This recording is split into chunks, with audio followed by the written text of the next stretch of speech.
আমার আজকের recipe mutton কষা, যা আমাদের সকলেরই খুব প্রিয়, মানে যারা মাটন খাই আর কি। তো এই রান্নাটা সবাই বাড়িতে তৈরি করেন, আর আজকে আমি এটা খুবই সহজ পদ্ধতিতে রান্নাটা করে দেখাচ্ছি, কিন্তু খেতে অসাধারণ হয়, একেবারে অনুষ্ঠান বাড়ির মতো হয় খেতে এটা। কিন্তু তো এটা রুটি, লুচি, পরোটা, পোলাও, ভাত সব কিছুর সঙ্গে খেতে দুর্দান্ত লাগে। আমি এটা গরম ভাতের সঙ্গে পরিবেশন করেছি। তো রান্নাটা এভাবে একবার করে বাড়িতে খেয়ে দেখবেন, আর ভালো লাগলে অবশ্যই লাইক, শেয়ার, কমেন্ট করতে কিন্তু ভুলবেন না। রান্নাটা শুরু করা যাক। আমি এখানে মাটন নিয়েছি 850 গ্রাম। এটা খুব ভালোভাবে ধুয়ে নিয়েছি। এবার ম্যারিনেট করা পালা। দিয়ে দিলাম স্বাদ মতো নুন। আমি এখানে 1.5 টিস্পুন মতো নুন দিয়ে দিলাম আর কি। আর হলুদ এখানে দিয়েছি আমি 1 টিস্পুন। দিয়ে দিলাম চিনি 1/2 টিস্পুন থেকে একটু কম। আর দিলাম শুকনো লঙ্কার গুঁড়ো 1 টিস্পুন। অল্প একটু ঝাল হলে এটা ভালো লাগে খেতে। দিয়ে দিলাম কাশ্মীরি লঙ্কার গুঁড়ো রঙের জন্য, এটাও দিয়ে দিয়েছি 1 টিস্পুন। পেঁয়াজ বাটা, এখানে আমি 2টো মাঝারি সাইজের পেঁয়াজ বেটে দিয়েছি। দিলাম রসুন বাটা 1 টিস্পুন, আর আদা বাটাও ওই 1 টিস্পুন। ধনে গুঁড়ো এখানে আমি দিয়ে দিয়েছি 1 টিস্পুন। আর এবার দিলাম টক দই 2 টেবিল স্পুন। এবার দেব কাঁচা সর্ষের তেল বেশ খানিকটা, মানে ওই 3 টেবিল স্পুন থেকে 4 টেবিল স্পুন মতো কাঁচা সর্ষের তেল দিয়ে দিলাম। এবারে সব কিছু একসঙ্গে খুব ভালোভাবে এই মাংসের সাথে মাখিয়ে নিতে হবে। অবশ্যই হাত দিয়ে মাখালে সবচেয়ে ভালো হয়। আমি জাস্ট চামচ দিয়ে এটা একসাথে করে নিই। আমি কিন্তু হাত দিয়েই এটা খুব ভালোভাবে মেখে নিয়েছি। এই যে দেখুন, এটা মাখা হয়ে গেছে। এবার এটা ঢাকা দিয়ে রেখে দেবো বেশ 4-5 ঘন্টা রাখতে পারলে খুবই ভালো হয়। আমি তো আগের দিন রাত্রিবেলা এটা ভালোভাবে মেখে ম্যারিনেট করে ফ্রিজে রেখে দিয়েছিলাম। তো হাতে যদি একেবারেই সময় না থাকে তাহলে ওই ঘন্টাখানেক কিন্তু রাখতেই হবে। মানে ম্যারিনেট করে যত রাখা যায় রান্নাটা কিন্তু ততটা ভালো হয়। এই যে দেখুন, আমি আগের দিন ম্যারিনেট করে রেখেছিলাম, পরদিন এই যে এটা হয়ে গেছে। এবার রান্নাটা শুরু করব। তার জন্য ওখানে কড়াই বসিয়ে তাতে সর্ষের তেল দিয়ে দিলাম ওই চায়ের কাপের 1/2 কাপ মতো। তেলটাকে খুব ভালোভাবে গরম করে নিতে হবে। তেল গরম হয়ে গেলে এতে ফোড়নে দেব তেজপাতা আর শুকনো লঙ্কা। আমি 2টো তেজপাতা আর 2টো শুকনো লঙ্কা দিয়েছি, একটু ছিঁড়ে দিয়েছি। এবারে কয়েক সেকেন্ড একটুখানি এগুলো ভাজা ভাজা হয়ে গেলে পরে এর মধ্যে দিয়ে দেবো আমি পেঁয়াজ কুচি। আমি এখানে 2টো মাঝারি সাইজের পেঁয়াজ ওই লম্বা লম্বা সরু সরু করে কেটে নিয়েছি। মানে মোট 4টে পেঁয়াজ লাগলো আমার। 2টো পেঁয়াজ বাটা আমি ম্যারিনেশনের সময় দিয়েছিলাম, আর 2টো পেঁয়াজ আমি এখন কুচিয়ে দিয়েছি। এবারে পেঁয়াজটাকে একটুখানি ভাজা ভাজা করে নিতে হবে। খুব বেশি আর ভীষণ কড়া ভাজা কিন্তু হবে না। এই যে দেখুন, জাস্ট হালকা লাল রং ধরবে এভাবে ভাজতে হবে। মোটামুটি মিনিট 3 লেগেছে সময় আমার পেঁয়াজটা ভাজতে।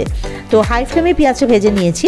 এই যে দেখুন, দেখে নিন, এই যে ব্যাস, আর বেশি কিন্তু পেঁয়াজটা ভাজার প্রয়োজন নেই। আর কিচ্ছু আমি কিন্তু এখন দেবো না, জাস্ট ওই ম্যারিনেটেড যে মাটনটা সেটা এবার এর মধ্যে আমি দিয়ে দেবো। ফ্লেমটা এখন হাইতেই থাকবে। হাই ফ্লেমে এই মাটনটাকে এবারে পেঁয়াজের সঙ্গে একটুখানি ভাজা ভাজা করে নিতে হবে, যাতে আর কি ওই পেঁয়াজ ভাজাটা পুরো মাংসের সাথে ভালোভাবে মিশে যায়। তো এটা হাই ফ্লেমেই থাক। মোটামুটি মিনিট 5 সময় ধরে এটাকে কিন্তু আমি ভেজে নিয়েছি।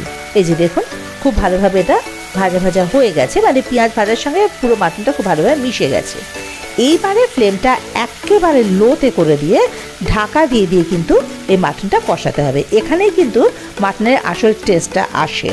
এই যে ঢাকা দিয়ে দিয়ে লো ফ্লেমে কষানো, মানে অনেকক্ষণ ধরে রান্নাটা করা হয়, স্লো কুকিং আর কি যাকে বলা হয়। মোটামুটি 1 ঘন্টা 10 মিনিট ধরে কিন্তু আমি এটা কষিয়ে নিয়েছি। মানে মোটামুটি 5 মিনিট অন্তর অন্তর ঢাকা খুলে আবার নেড়ে দিয়েছি। এভাবে করতে করতে দেখুন 1 ঘন্টা 10 মিনিট ধরে কষিয়েছি। ঢাকা খুলে নিয়েছি, দেখুন কতটা তেল ছেড়ে দিয়েছে। আর মাটন কিন্তু মোটামুটি নরম হয়ে গেছে, 90% মতো সেদ্ধ হয়ে গেছে। আপনারা যে ফ্লেভারটা পাবেন না, তাতেই বুঝতে পারবেন যে মাটনটা কষাটা হয়ে গেছে কতটা ভালো। তো আরেকটু সেদ্ধ হতে হবে, তার জন্য আমি জাস্ট অল্প একটু ওই 1/2 কাপ মতো জল দিয়ে দিলাম। দিয়ে ওই লো ফ্লেমেই এটা ঢাকা দিয়ে রেখে দেবো আরও মিনিট 10-15 মতো, যাতে মাটনটা খুব ভালোভাবে সেদ্ধ হয়ে যায়। তো এই মাটন কষাটা যদি এভাবে স্লো কুক করা যায়, মানে একদম লো ফ্লেমে এভাবে আস্তে আস্তে রান্নাটা করা যায়, এটার টেস্টটা কিন্তু ভীষণ সুন্দর আসে। এই যে দেখুন, মিনিট 15 পর ঢাকাটা খুলে দিয়েছি। তো এখন কিন্তু মাটনটা খুব ভালোভাবে সেদ্ধ হয়ে গেছে। এই যে, তো এটাই হচ্ছে মাটন কষার বিশেষত্ব আসল, এই ঢাকা দিয়ে দিয়ে স্লো ফ্লেমে রান্নাটা করা। এতে খুব ভালো টেস্ট আসে। এবারে আর কিচ্ছু না, ফ্লেমটাকে হাইতে করে দিয়ে গরম মশলার গুঁড়ো অল্প একটু দিয়ে দেবো, ওই হাফ টিস্পুন মতো গরম মশলা দিয়ে দিলাম, গরম মশলা গুঁড়ো। এবার হাই ফ্লেমে মিনিট খানেক একটুখানি খুব ভালো করে ফুটিয়ে নেব মাটনটা, তাহলেই কিন্তু মোটামুটি মাটন কষা রেডি। এবারে ফ্লেমটাকে অফ করে ঢাকা দিয়ে এটা স্ট্যান্ডিং টাইমে রেখে দেবো মিনিট 2-3 পর ঢাকাটা খুলে নেব। দেখুন রেডি আমাদের মাটন কষা। আর এটা কিন্তু করার সময় দুটো জিনিস মাথায় রাখতে হবে। এক হচ্ছে ম্যারিনেটটা করাটা ভীষণ জরুরি, খুব ভালোভাবে। যতক্ষণ এটা ম্যারিনেট করে রাখা যাবে এটা কিন্তু তত ভালো হবে। আর 2 নম্বর হচ্ছে কষানো। যদি এটা স্লো কুক করা হয়, মানে একদম লো ফ্লেমে আস্তে আস্তে রান্নাটা করা যায়, তাহলে কিন্তু এর টেস্টটা ভীষণ ভালো আসে। তো এই যে দেখুন মাটন কষা কিন্তু আমাদের রেডি। আপনারা কিন্তু বাড়িতে অবশ্যই এভাবে করে একবার মাটন কষাটা তৈরি করে খেয়ে দেখবেন। আর আপনাদের কেমন লাগলো সেটা কিন্তু আমাকে কমেন্ট বক্সে জানাতে ভুলবেন না। আর যদি ভালো লাগে তাহলে অবশ্যই আমার চ্যানেলটা সাবস্ক্রাইব করে আমার পাশে থাকার অনুরোধ রইল। বেল আইকনটা অবশ্যই ক্লিক করে দেবেন, তাতে করে আমি কোনো নতুন রান্না আপলোড করলে তার নোটিফিকেশানটা সবার আগে আপনাদের কাছে পৌঁছে যাবে। ব্যাস, মাটন কষা রেডি। এবার এটাকে সার্ভিং প্লেটে নামিয়ে দিলাম। এবার এটাকে পরিবেশন করুন গরম ভাত, পোলাও অথবা রুটি, লুচি, পরোটা, নান, যার সাথে ইচ্ছে। দারুণ লাগে খেতে।